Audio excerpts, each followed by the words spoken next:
C'est-à-dire que... à développer. C'est-à-dire que Dieu, le banc, c'est l'invitation. C'est le début. Okay. Après, il y a, Seigneur, montre-moi d'autres choses. Prends-moi avec toi. Moi, vous savez, dans les choses du ciel, si vous regardez, si vous cherchez sur Internet, honnêtement, il y a à boire et à manger. Il y a des choses qui sont bibliques et des choses qui ne le sont vraiment pas. Vraiment. Donc il faut faire attention à ce qu'on voit, etc. Mais une fois que tu es sur le banc, ça ne t'empêchera de dire ok Seigneur, qu'est-ce que tu veux qu'on fasse maintenant ensemble. Voilà. Et du coup, il va t'emmener plus loin, il va te faire découvrir des choses que tu n'as jamais vues. Encore plus loin, tu peux même changer d'atmosphère. Tu peux te retrouver ailleurs encore, tu vois. Tu n'es pas seulement obligé de rester dans le champ avec les montagnes et tout ça. Le Seigneur peut encore t'emmener de l'autre côté, encore dans un autre... C'est que le début. Oui, c'est à toi de développer, à dire Seigneur, je vais aller encore plus avec toi.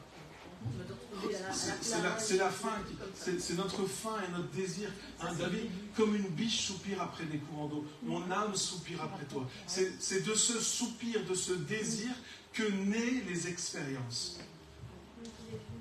Je voulais juste parler de votre ami là qui disait que Dieu lui avait dit, mais en réalité je crois qu'il n'a pas besoin de dire.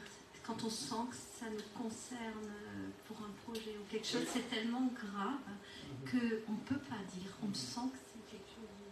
Oui. Il n'a pas besoin de le dire. Quoi. Oui, effectivement. Mais ici les choses dont il ne pouvait pas parler, c'était pendant un temps. Donc maintenant, il peut en parler. Et puis, il y a d'autres choses dont il ne parle pas de toute façon. Au fait, si j'ai bien compris, donc notre culte personnel, finalement, le plus important, c'est pas ce qu'on dit au Seigneur. Maintenant, c'est plutôt entendre ce qu'il veut qu'on fasse avec lui, si j'ai bien compris ça. En fait, hier, j'ai parlé un petit peu de au-delà de notre intellect, notre être, qui nous sommes. Et donc, souvent, lorsqu'on parle de la relation avec Dieu, ils ont une idée de la relation avec Dieu dans leur intellect. C'est-à-dire qu'on comprend des choses, on a une révélation, on étudie la parole. Toutes ces choses-là sont bien et bonnes. Okay, donc je ne dis pas qu'il ne faut pas le faire. Ce que je dis, c'est qu'on oublie notre être. C'est-à-dire que quand David il dit « mon âme soupire après toi ». C'est-à-dire qu'il ne dit pas « mon intellect soupire après toi ». Il dit « au plus profond de moi ». Il y a mon être entier, je veux plus de toi. Et comme on le disait tout à l'heure, comme Isabelle disait, parler de découvrir, d'aller plus loin, la clé, c'est avec Jésus. Je disais tout à l'heure qu'il y avait à boire et à manger souvent lorsque vous pouvez détecter quand il y a un problème. Quand il y a un problème, c'est que les gens, ils veulent aller au ciel, mais tout seuls. C'est-à-dire qu'ils veulent découvrir des trucs, mais sans Jésus. On n'est pas fait pour vivre sans Jésus. On est fait pour vivre avec lui. Et c'est avec lui qu'on découvre les choses. Si tu dis à Dieu, si tu dis à Jésus, Seigneur, j'ai pas besoin de toi pour découvrir le ciel, vous comprenez, si l'expérience est plus importante que l'intimité, on a un problème et c'est là qu'on commence à dévier. Vous voyez de quoi je veux parler? Si on commence à dire, ok, je veux bien voir des choses, voir des anges, mais moi tout seul, j'ai besoin de personne. Là, on a un problème. Et c'est pour ça que lorsqu'on fait des exercices comme ça, comme ici, on commence toujours avec Jésus. Parce que c'est lui qui nous conduit. C'est Jésus qui va nous conduire, c'est l'Esprit de Dieu aussi. Non mais, on parle de Dieu, de la Trinité, ok, enfin... J'ai pas le temps de développer ça, mais... Donc, c'est avec lui, c'est en lui, nous sommes en Christ, et c'est en Christ qu'on vit les choses. Et donc, voilà, ça fait partie de ce que Dieu veut nous révéler aussi. Cette intimité-là, c'est ce soupir après lui, se dire, ah oui, mais... Parce que quand on sort avec quelqu'un, vous avez déjà été amoureux? Non mais J'espère que vous l'êtes encore. Mais, non mais, l'important, c'est pas où on va et qu'est-ce qu'on fait. C'est avec qui on y va et avec qui on le fait. Vous comprenez? Moi, le but, c'est pas de dire « Ah, mais ouais, j'ai été sur une île, j'ai visité ces trucs-là, et c'était magnifique. » Si tu vas, vous avez déjà été au restaurant tout seul? Non, jamais je vais. Moi, j'ai déjà dû aller au restaurant parce que j'étais dans un autre pays et puis j'étais tout seul, il fallait que je mange. Ça se voit, il faut que je mange, il faut que je mange. C'est pas grave, Et, non mais, quand tu vas tout seul, c'est quand même pas la même chose. On est d'accord, c'est pas la même chose. Il manque, alors c'est bon, le repas, tout ce que tu veux, mais il manque ce partage, il manque cette... Communion. Communion. Cette communion, il manque une dimension. Alors c'est bien, mais c'est moins bien quand même. Et c'est la même chose. On n'est pas fait pour vivre sans Jésus. On est fait pour vivre les choses avec lui. On est fait pour avoir cette communion constante avec lui. Mais si tu vas manger au restaurant toute seule, oui. Avec Jésus, t'es pas seul. Ah ben oui, mais alors t'es pas tout seul. Non mais alors... Emmène ton bouquin et tu écoutes pas ce que les amoureux se racontent. Oui, non, seul. Non mais faut pas planter mon exemple. Si tu vas avec Jésus, t'es plus toute seule. Voilà. Ah, alors voilà, non. Moi ici j'ai dit toute seule. Ah bah toute seule sans Jésus. Non. Ah voilà, et voilà, c'est ça que je voulais dire. Merci d'avoir confirmé. Quand je fais mes courses, des fois le soir, je sais pas qu'est-ce qu'on mange, je dis Seigneur, on mange quoi ce soir? Parce que je sais que c'est son esprit, moi. Exactement. On mange quoi ce soir? Oui, mais bien sûr, mais pourquoi pas? Mais attends, on a tous été en manque d'inspiration. Et qu'est-ce qu'on fait ce matin, hein? Et où on va? Non mais c'est pour ça que vous comprenez, on rentre dans une autre dimension de... C'est pour ça que je vous disais, donc je faisais appui pour le livre du culte personnel, parce que on sort d'une dimension de faut que je prie, machin, parce que si je fais pas au moins 1 heure par jour, je suis pas un bon chrétien, machin. On sort de cette dimension-là et on rentre dans une dimension. Alors Seigneur, qu'est-ce que tu as à dire aujourd'hui? Oh, j'attends vraiment de la révélation. Et je me demande ce qui va se passer, et je me demande ce que je vais voir, je me demande ce que je vais vivre, et je me demande c'est quoi cette révélation. Moi, je suis mais émerveillé, je vois des choses, et je me dis, oh là là, mais alors ça, je ne m'attendais pas. Et ça s'arrête jamais. Et tu disais, c'est quoi la suite? Ça ne s'arrête jamais. C'est toutes des nouvelles choses que jamais j'aurais pu croire vivre. Et il y a des choses qu'aujourd'hui je peux partager, que je suis prêt à partager. Il y a des choses que je ne suis pas encore prêt à partager parce qu'il faut le temps que je digère, que je comprenne moi-même ce qui se passe. Parce qu'il y a des choses que je vis, je vous avoue, je ne comprends pas. Je ne sais pas, je vois les choses, je dis, ok, je ne sais pas trop c'est quoi. Et il me faut des fois des mois pour que le processus se fasse et pour que finalement le tableau, toutes les pièces du puzzle se mettent en place et qu'à la fin je dis,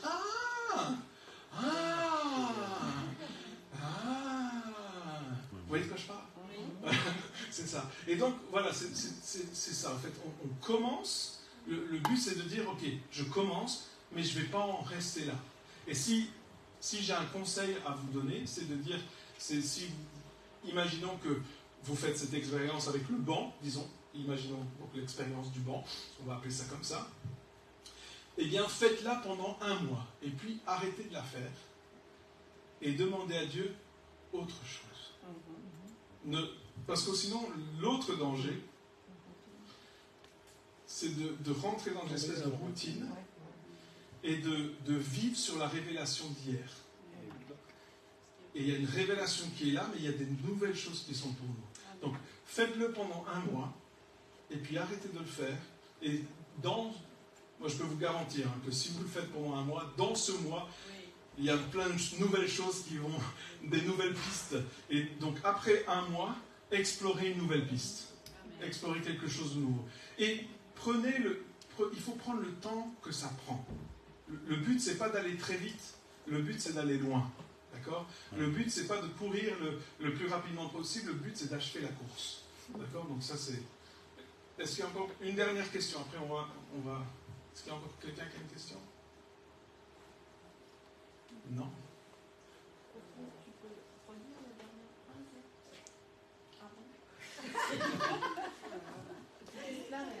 Après, après un mois d'expérience avec le banc, continue à quoi? Ah oui, mais cherchez une nouvelle expérience. Donc arrêtez celle-là et faites une nouvelle. Faut pas me demander ce que j'ai dit il y a 2 secondes.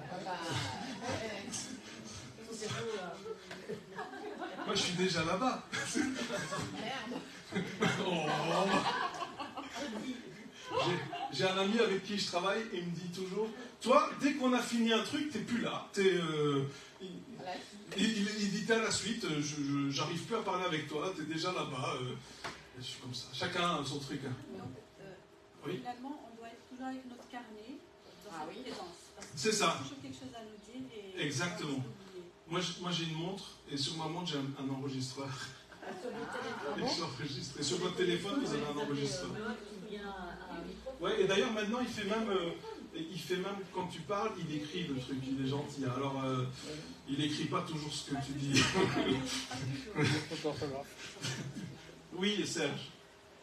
En parlant de voir des choses spirituelles, par exemple, dans la Bible, les 3 amis de Daniel, oui. Dans la fumée ardente, oui.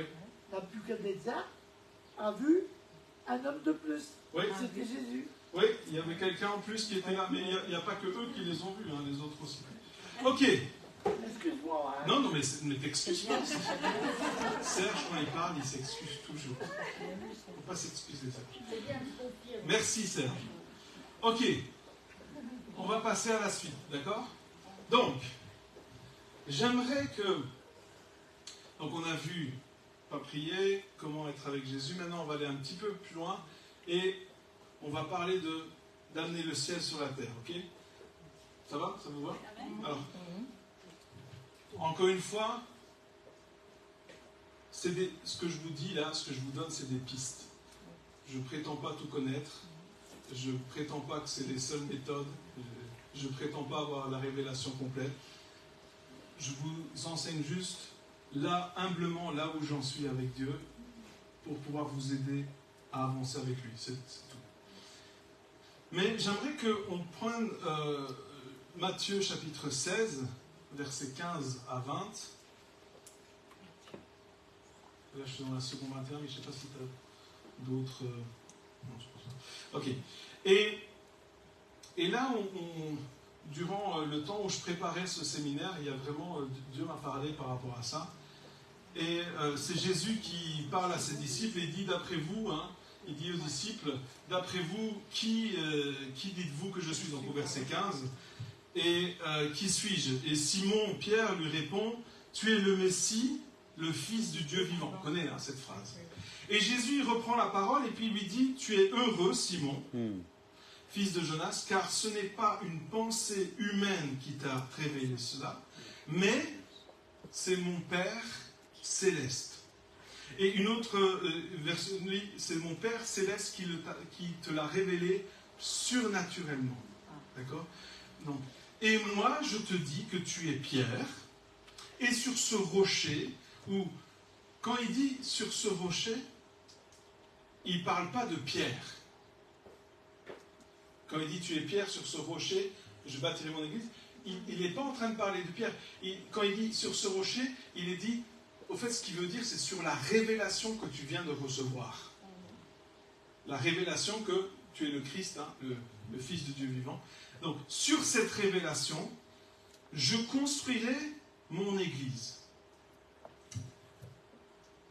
Le mot église, ecclésia.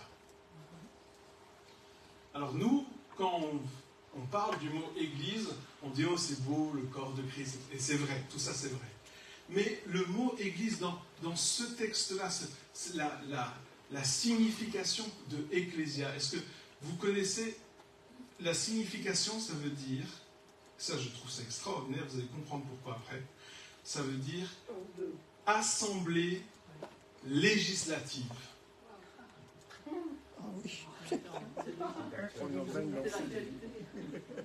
Ah, n'est-ce pas? Assemblée législative. Allez, regardez dans le grec, vous allez voir. Assemblée législative. Ça parle de quoi? Ça parle d'autorité. Vous comprenez? Nous, on voit église, oh, assemblée, nous nous aimons, c'est super. Mais c'est pas que ça. C'est une assemblée législative. Ça veut dire que l'église, elle est là pour régner, pour décider.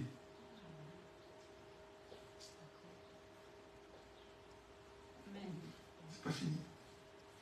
Et les portes du séjour des morts ne l'emporteront pas sur elle. Alors, ou les portes de l'enfer, c'est pas, les portes ne prévaudront pas contre elle. Non, nous, on dit, ça veut dire que l'enfer ne va pas gagner sur nous. C'est comme ça qu'on comprend les choses. Mais au fait, dans le texte original, c'est l'inverse. C'est-à-dire que l'Église fait reculer les portes de l'enfer. C'est ça que ça veut dire. Nous, on pense ça comme une phrase défensive. C'est-à-dire que l'enfer va nous attaquer et on ne va pas perdre. D'accord? Ça, c'est dans... Enfin, je ne sais pas pour vous, mais moi, c'était toujours comme ça que j'avais compris le texte.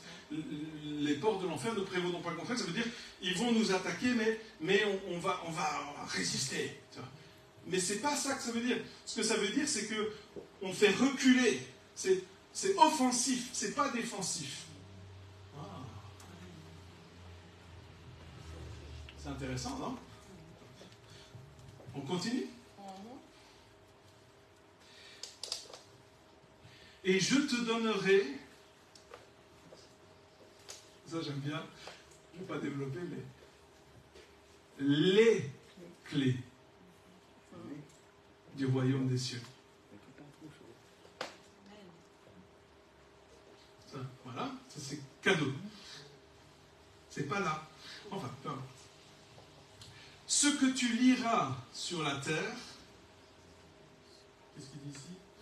Ce que tu liras sur la terre sera lié dans les cieux, ce que tu délieras sur la terre sera délié dans les cieux. Alors,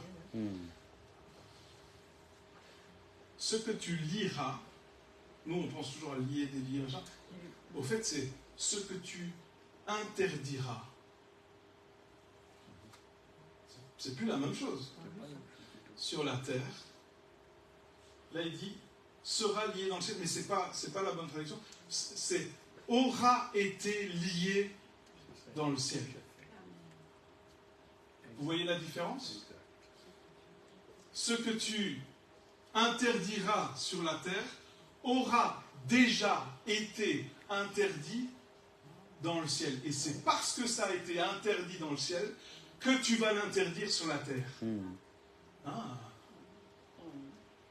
Vous comprenez la différence? C'est important la traduction. Hein. Et ensuite, ce que tu délieras ou ce que tu permettras sur la terre aura été permis dans le ciel. Est-ce que vous comprenez pourquoi on parle d'assemblée législative?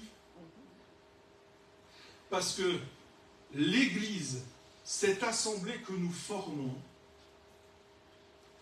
est une assemblée qui va décréter que les choses du ciel s'accomplissent sur la terre. Ça, c'est interdit au ciel, on interdit sur la terre. Ça, c'est permis au ciel, on le permet sur la terre. C'est intéressant, n'est-ce pas? Oui. Parce que tout d'un coup, parce que si je dis ce que tu liras sur la terre sera lié dans le ciel, ça veut dire que c'est moi qui décide ce que je vais lier. D'accord? Mais si ce que tu liras aura été déjà lié au ciel, c'est ce que je vois au ciel, c'est ça que je dis. Et du coup, c'est plus moi qui décide. Je laisse la décision au ciel. Et je ne fais qu'appliquer ce qui se passe. Et verset 20, alors il ordonna aux disciples de ne dire à personne qu'il était le Messie. Et un autre version dit, je vous donnerai les clés du royaume pour interdire sur la terre ce qui est interdit au ciel et pour libérer sur la terre ce qui a été libéré au ciel.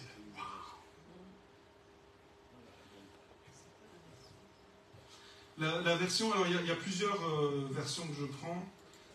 Une des versions, c'est la version de la Passion, c'est une version anglophone, The Passion Translation. Mais si vous regardez dans les différentes versions, puis que vous étudiez le texte, vous allez voir que... Donc,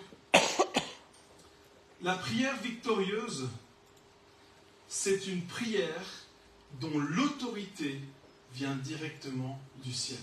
Amen. D'accord? Je m'exprime. Si c'est moi qui décide ce pourquoi je prie, et ce que, non pas juste le sujet, mais ce que Dieu doit faire, parce que c'est ce qu'on fait, n'est-ce pas, quand on prie?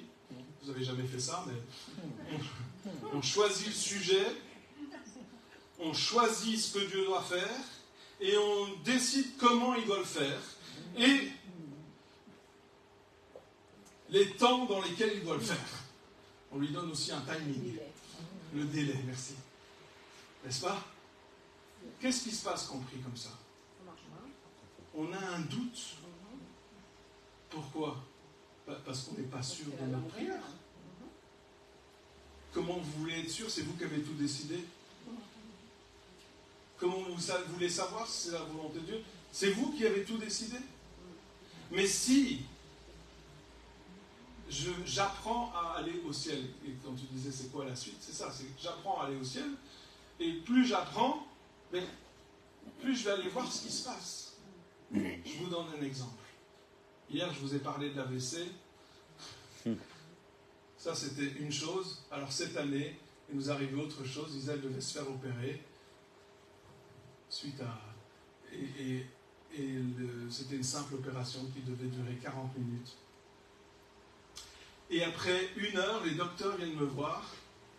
Et le docteur me dit, il y a eu une petite complication. Mais ne vous inquiétez pas, tout va bien. Ça va aller. Et ils s'en vont. Et là, moi, je me dis, il y a un problème. Révélation, il y a un problème. Qu'est-ce que je fais? J'ai appris à aller au ciel. D'accord? J'ai appris à aller au ciel, donc j'apprends ces choses-là. Je suis en phase d'apprentissage, comme vous. Donc, qu'est-ce que je fais? Je me dis, ok, je vais aller voir ce qui se passe. Donc là, je prie, et hop, j'ai une vision.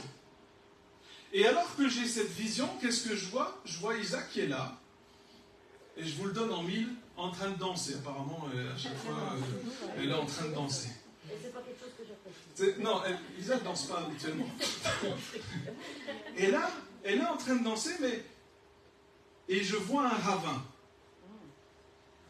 Et de l'autre côté du ravin, il y a une lumière. Et je la vois qui danse au-dessus du ravin. C'est-à-dire qu'elle est au-dessus du ravin, c'est comme elle danse dans l'air. Elle ne tombe pas, mais elle est en train de traverser et elle va vers la lumière. Et moi, je comprends ce qui est en train de se passer vraiment. Quand tu vas vers cette lumière-là, c'est pas là qu'il faut aller. Et là, qu'est-ce qui se passe? Je lui dis, Isa, reviens. Et elle ne m'écoute pas, elle continue à danser, tranquille, machin. Et je dis, mais reviens, ne va pas vers la lumière, va pas. Et à ce moment-là, qu'est-ce qui se passe en moi? En moi, il se passe 2 choses. 1, je suis content parce que je sais où elle va. 2, je suis complètement effondré parce que je sais où elle va. Et là, je dis, Seigneur, non, ça va pas être possible, ça va pas le faire, je peux pas la perdre maintenant, je savais où elle allait. Et là, elle arrive de l'autre côté du ravin, et elle va vers la lumière. Et je dis, mais Seigneur, qu'est-ce que je dois faire? Je lui crie après elle, et elle ne vient pas, qu'est-ce que je dois faire? Il me dit, va la chercher. Mais j'ai dit, je dois passer le ravin, moi aussi, alors. Et puis là, tout d'un coup, je dis, ok, je me retrouve avec elle, je la prends et je danse avec elle, parce que lui, elle ne comprenait pas. Donc je danse avec elle jusqu'à de l'autre côté du ravin. Et la vision s'arrête. Après, ils ne nous l'ont pas dit tout de suite, mais on a appris qu'elle avait fait un arrêt cardiaque, qu'ils avaient dû faire un massage cardiaque, parce qu'elle était partie. Le docteur a dit, vous étiez là et puis vous n'étiez plus là. Ils n'ont pas écrit dans le rapport. Par contre, ils nous ont facturé l'adrénaline.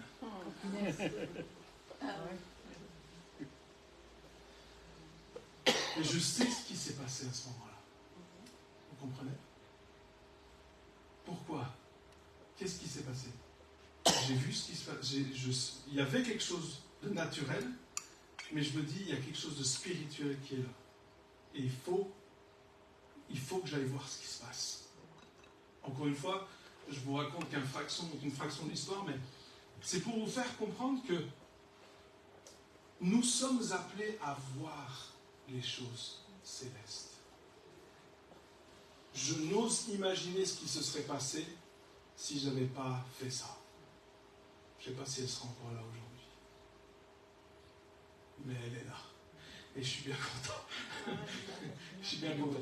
Alors bien sûr, il y a eu des séquelles, bien sûr. Alors, donc ils ont dit, il y a un petit truc, mais après, ce qu'ils ont dû faire, c'est ouvrir complètement et aller, machin. Ils ont essayé de...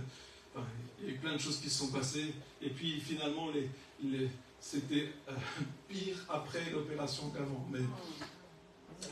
Mais ça l'est encore, mais ça va mieux. D'ailleurs, c'est pour ça qu'on a dû retarder notre venue. Normalement, on devait venir il y a 2 mois. Et ça s'est passé le vendredi saint. Elle a fait comme Jésus, elle est morte, mais elle n'a pas attendu 3 jours pour ressusciter. Merci Seigneur. Elle est ressuscitée tout de suite. Mais je vous raconte ces choses-là, pourquoi? Parce que c'est important. Parce que pour moi, ça, c'est accessible à tous. Je suis pas un hyper spirituel, je ne suis pas meilleur que vous. J'ai pas de sens extra-lucide ou tout ce que vous voulez. Je sais pas, machin. Je suis quelqu'un de normal qui cherche les choses d'en haut. Et qui sait que le ciel a un impact direct sur la terre. Et qui sait que lorsque on voit des choses au ciel et qu'on les proclame sur la terre, ça arrive tout de suite. C'est comme s'il y a une telle autorité qui est là. Tu sais, des fois, je ne sais pas pour vous, mais des fois on a intercédé. Je ne dis pas qu'intercéder pendant longtemps, c'est pas bien. C'est pas du tout ça que je suis en train de dire. Je ne suis pas en train de dire que jeûner, c'est pas bien. On l'a fait, on a vu les fruits. C'est pas ça que je suis en train de dire. Je suis juste en train de dire que des fois, on se bat pendant des années pour quelque chose sans prendre la peine d'aller voir au ciel ce qui se passe. Et on se bat contre le vent parce qu'on ne se bat pas dans la bonne direction. Et on ne dit pas les bonnes choses. Mais une fois qu'on voit ce qui se passe, une fois qu'on expérimente, une fois qu'on demande à Dieu d'ouvrir nos yeux et que tout d'un coup il y a cette révélation qui est là, eh bien, c'est l'Assemblée législative, c'est comme Dieu, il a dit que la lumière soit. Et la lumière a dû se battre contre les ténèbres pendant 3 ans avant que... Il a dit que la lumière soit, et la lumière fut. On a vu des principautés, vous savez qu'on a un monde spirituel qui est là, il y a des principautés, des autorités qui sont dessus des villes, des régions. Vous savez ça, hein? Vous savez que nous sommes en guerre. Allô? Non, mais des fois on pense, ben non, et des fois on est tellement terrestre dans nos perceptions des choses. Si aujourd'hui je pourrais... Si je commence à parler des votes, je pourrais animer un débat. C'est vrai. Et il y aura des avis et des autres avis, etc. Et des fois, on oublie qu'il y a une réalité spirituelle qui est au-dessus. Mais alors, le problème, c'est qu'on se fait une idée de la réalité spirituelle d'après ce que les autres nous ont dit. Et donc, on est dans un camp ou dans un autre. Mais on n'a pas compris. On dit, ah mais ce parti-là, il est bon, et lui, c'est le diable. Moi j'ai des amis, alors on ne va pas parler de la France, ne parlons pas des élections en France, j'ai des amis américains. D'accord? Si aujourd'hui je vais les voir et que je leur parle de Joe Biden et de Donald Trump, qu'est-ce qu'ils vont me dire? Je le sais.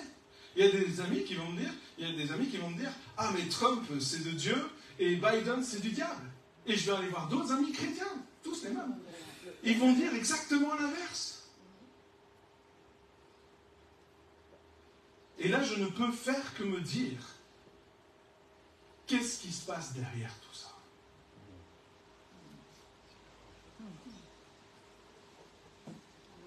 Qu'est-ce qui se passe derrière tout ça? Je parlais avec une personne qui disait, ah oui, mais Poutine, machin, etc.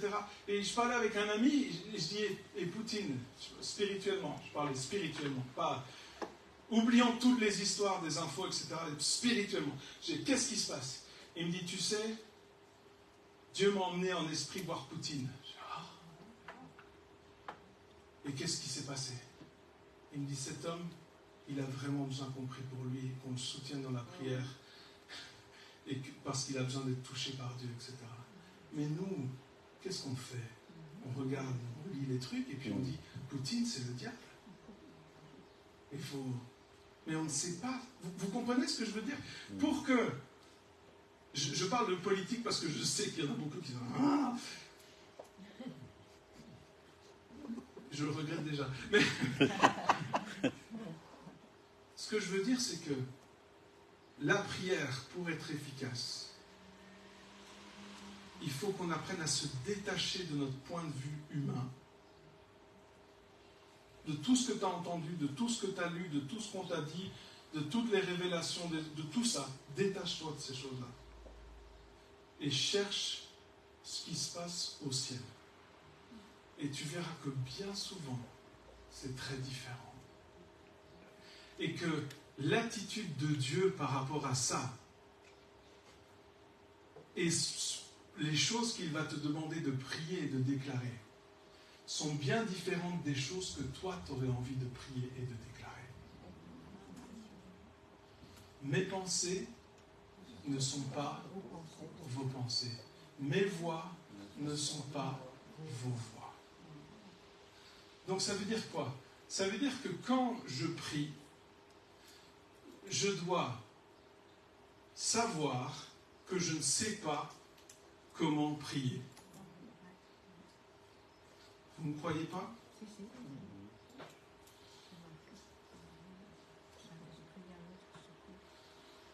Romains 8. Non, mais j'ai un passage biblique de toute façon. Moi je dis ça comme ça. C'est dans la Bible. De même, l'Esprit nous vient en aide dans notre faiblesse. En effet, combien? Romains chapitre 8, verset 26. En effet, vous êtes prêts pour le choc? Nous ne savons pas ce qu'il convient de demander dans nos prières. Oh, quelle déclaration!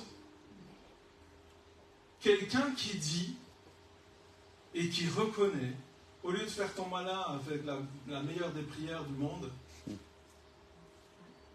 il dit, nous ne savons pas ce qu'il convient de demander.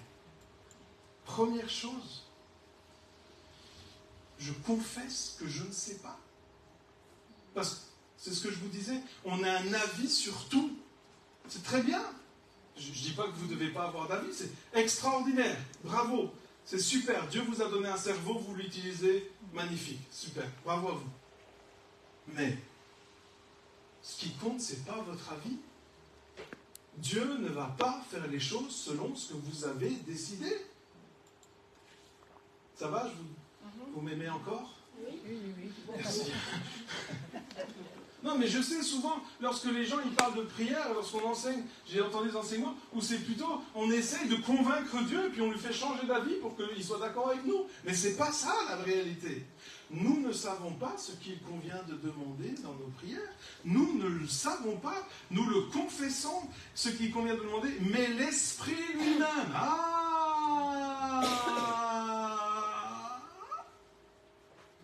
intercède pour nous.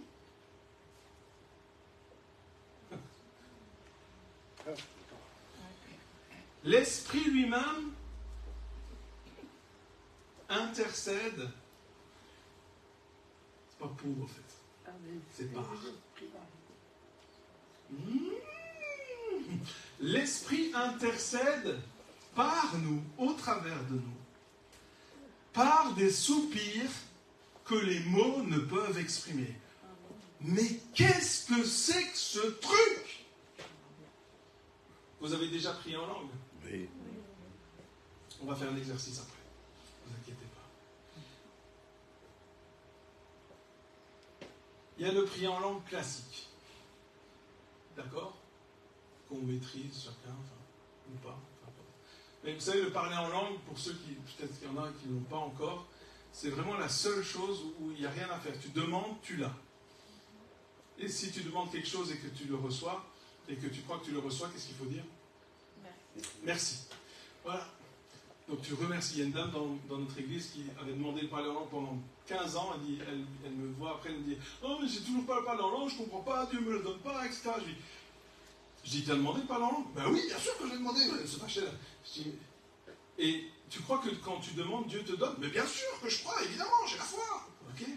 Je dis « Est-ce que tu as remercié Dieu pour le parler en langue ?»« Ben non, je n'ai pas remercié vu que je ne l'ai pas. » Je dis « Oui. Mais est-ce que tu l'as remercié? » Mais non, je l'ai pas. Tu crois qu'il te l'a donné? Ben oui. Je dis, mais alors tu l'as remercié? Mais non.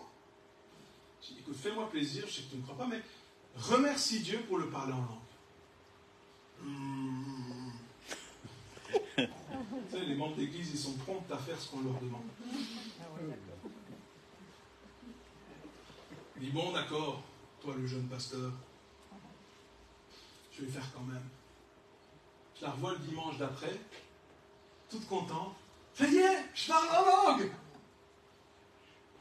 Une autre personne dit, ah mais moi j'ai demandé de parler en langue mais je ne l'ai pas reçu. Je dis, ah bon? Je dis, comment ça se fait? Je dis, t'es sûr que tu as reçu? Oui, oui, je suis sûr. Je dis, mais est-ce que tu as essayé? Bah, non. Oui, mais j'ai peur de faire, de dire n'importe quoi. Oui, c'est un petit peu la définition du parler en langue. J'ai peur de faire semblant. Je dis oui, mais c'est pas... si tu crois que le Seigneur te le donne, laisse sortir et arrête de réfléchir. Est-ce que vous savez que les scientifiques ont fait des tests sur le parler en langue? Ouais. Il y a eu des expériences scientifiques qui ont été faites sur le parler en langue. Et est-ce que vous savez que lorsque l'on parle en langue, la partie de notre cerveau qui fonctionne, ce n'est pas la partie du parler, mais c'est la partie des rêves. Vous savez, cette partie dont on parlait hier, où Dieu nous parle dans les rêves, c'est cette partie-là, c'est cette zone-là du cerveau qui fonctionne. Je ne comprends pas tout, hein, mais c'est cette zone-là du cerveau qui fonctionne lorsqu'on parle en langue. C'est plus les pensées cognitives, etc., la réflexion, c'est la partie des rêves où c'est Dieu qui s'exprime au travers de nous. Et là, donc, allez, je reviens, ça c'était gratuit. Donc je reviens à mon histoire. Donc on a le parler en langue, on va dire classique, que nous connaissons tous, et lorsqu'on parle en langue, vous savez, si vous êtes honnête, vous pouvez parler en langue et en même temps penser au rôti qui est dans le four. Oui. N'est-ce pas? Tout comme on peut être en train de louer Dieu et penser à notre liste de courses. Moi, je ne suis pas d'accord. Parce que quand tu as une pensée qui arrive comme ça, tu la fais rentrer là et tu la laisses vagabonder jusqu'à ce qu'elle ressorte de l'autre côté. On est d'accord, mais on est capable. C'est du boulot, ça. Oui, bien sûr. Alors, je dis, on est capable de le faire. C'est-à-dire que ça nous est déjà tous arrivé où tu es en train de chanter un chant de louange et puis à la fin du refrain, tu te dis, ah, mais j'étais plus là, j'étais plus dans ce truc-là. J'étais en train de penser à lui ou à elle ou à une telle situation, etc. Et on a besoin, comme tu dis, de se recentrer et de... C'est ça la présence de l'instant présent. Exactement. Donc on a besoin de se refocaliser sur Dieu. Et donc, on a se parler en langue, d'accord, que on maîtrise, mais ici, il est en train de parler de soupir.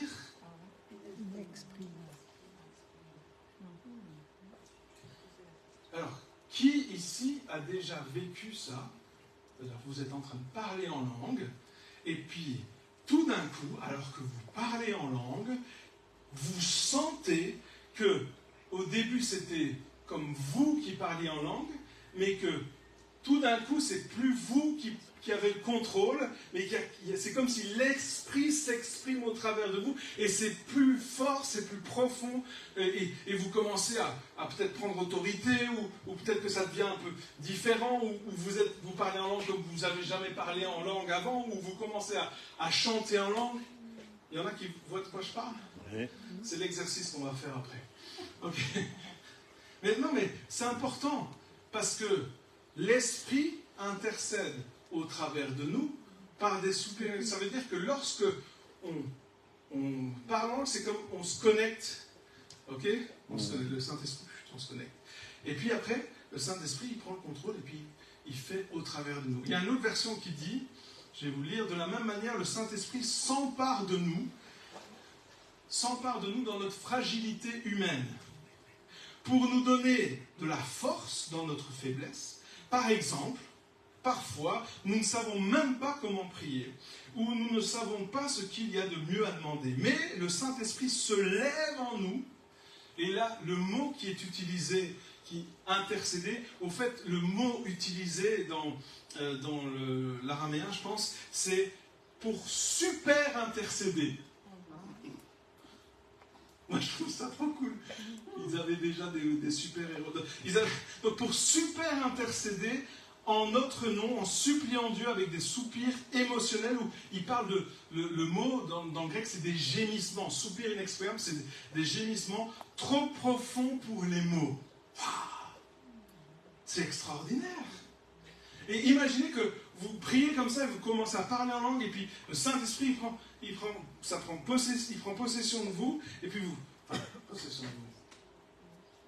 Ça devient plus profond, on va dire ça comme ça. Parce il essaye, là ce que l'apôtre Paul est en train d'essayer de faire, c'est qu'il est en train d'exprimer, d'essayer d'expliquer ce qui se passe en nous lorsque le Saint-Esprit prend le contrôle et prie au travers de nous. Et il dit, mais c'est ça qui est en train de se passer, ça se fait au travers des soupirs inexprimables. Et pourquoi? Parce qu'on ne combat pas contre la chair et le sang. Ne l'oublions pas. Nous n'avons pas à combattre contre la chair et le sang, mais contre les puissances, les autorités, etc. Et souvent, lorsque je parle de puissance, d'autorité, de principauté, les chrétiens, ça leur fait peur. Vous savez pourquoi? Parce qu'on se dit, si je m'attaque à eux, je vais avoir un retour de bâton. C'est ça que... Tout de suite, il y a cette pensée qui dit, wow. Ça c'est pour les super-héros de la foi, c'est pas pour moi. Et c'est vrai que c'est pas pour nous si c'est de notre propre initiative. Parce que là, évidemment, ça peut très mal se passer. Par contre, si c'est l'Esprit qui intercède au travers de toi, tu as autorité et tu n'as rien à craindre. Nous n'avons rien à craindre en Dieu. Il est notre abri, il est notre refuge, il est notre protecteur. Est-ce que le diable veut nous détruire? Absolument. Absolument. Il va qu'un peu. L'autre jour, j'ai été chercher ma fille à l'école. Entre la maison et l'école de ma fille, il y a 4 km. Sur le temps du retour, on a failli mourir 4 fois. Sur 4 km. Sur 4 km. Des voitures qui roulaient en plein milieu de la route. Une moto qui a failli nous...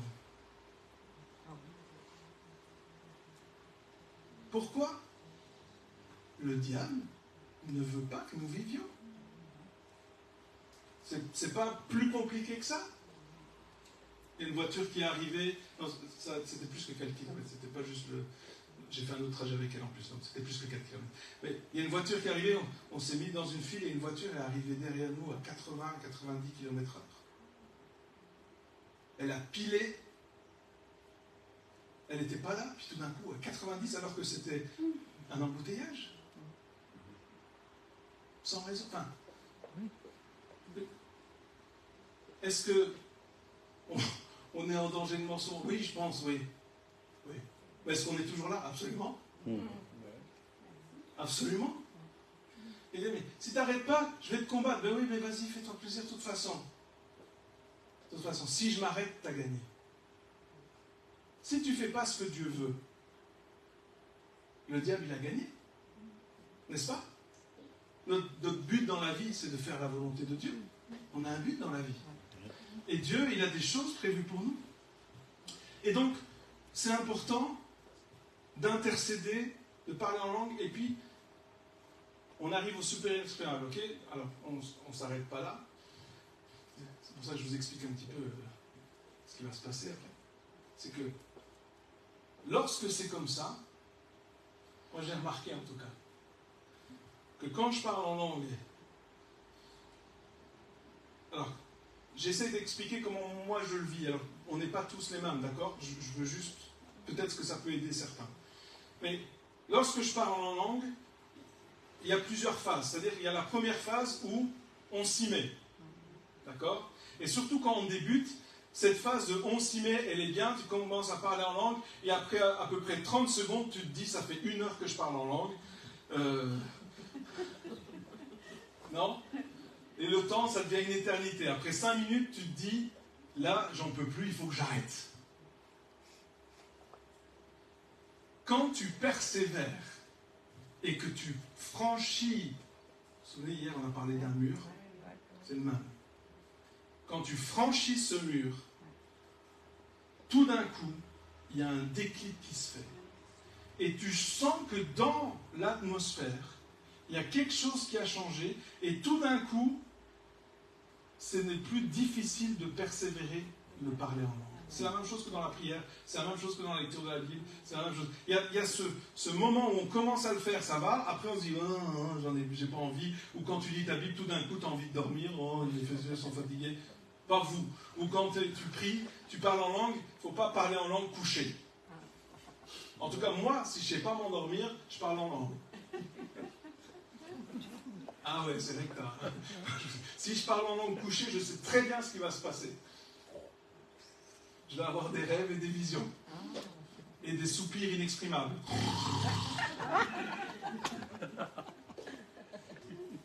Je ne dis pas que c'est mauvais, faites-le. Moi, je vous encourage. Vous n'arrivez pas à dormir, parlez en langue. Vous allez voir que votre nuit, elle va être intéressante. Vous priez. Donc, faites-le debout, c'est pour rester éveillé. Et puis, vous passez cette phase, et puis tout d'un coup, vous sentez que l'atmosphère change, et là, le parler en langue change aussi. Et ça, c'est super. Et après, il y a une phase, en plus, où là, tout d'un coup, c'est comme si Dieu intercède, l'Esprit de Dieu intercède au travers de vous. Et moi, ce qui m'arrive quand c'est comme ça, c'est que je commence à avoir des révélations. Je commence à avoir des visions. Je commence à voir certaines situations qui sont en train de se passer, et je commence à voir comme des solutions à ces situations-là. Ou s'il y a des sujets de prière ou des choses qui sont en train de se passer, je commence à voir comment je dois prier. Jusqu'à ce moment-là, j'avais mes idées à moi, et après ce moment-là, j'ai d'autres idées qui viennent. Et là, je me dis, ok, c'est ça que je dois déclarer. Et maintenant, je déclare ça. L'autre jour, j'étais en train de prier comme ça, et puis je prie pour mes enfants, et puis je prie et tout, et tout d'un coup, je suis en train de parler en langue, et j'étais en train de prier, et puis ce que je reçois, c'est quoi? Et l'histoire de Daniel, où Dieu a donné un esprit supérieur. Et Dieu dit, maintenant tu déclares sur tes filles, tu déclares un esprit supérieur. Waouh! Et j'ai commencé à déclarer ça. Et il y a un changement qui s'est fait. Vous comprenez? C'était plus... Ah mais on prie pour nos enfants, j'espère. Mais on ne sait pas comment prier pour nos enfants. Hein? On aimerait bien qu'ils fassent ce qu'on a envie qu'ils fassent. Hein? Qu'ils aillent dans la direction qu'on a décidé, parce qu'on sait que c'est bon pour eux. Hein? C'est pas comme ça que ça marche. Et des fois, quand on prie pour nos enfants, on n'arrive pas à se détacher. On n'arrive pas à dire, Seigneur, c'est quoi ta pensée? Et c'est pour ça que c'est important de dire, je reconnais que je ne sais pas. Et je reconnais que j'ai besoin que l'Esprit intercède au travers de moi. Amen. Ok? Amen. Vous êtes prêts? On va faire cet exercice-là ensemble? Allez, on va se lever, comme ça on ne s'endort pas.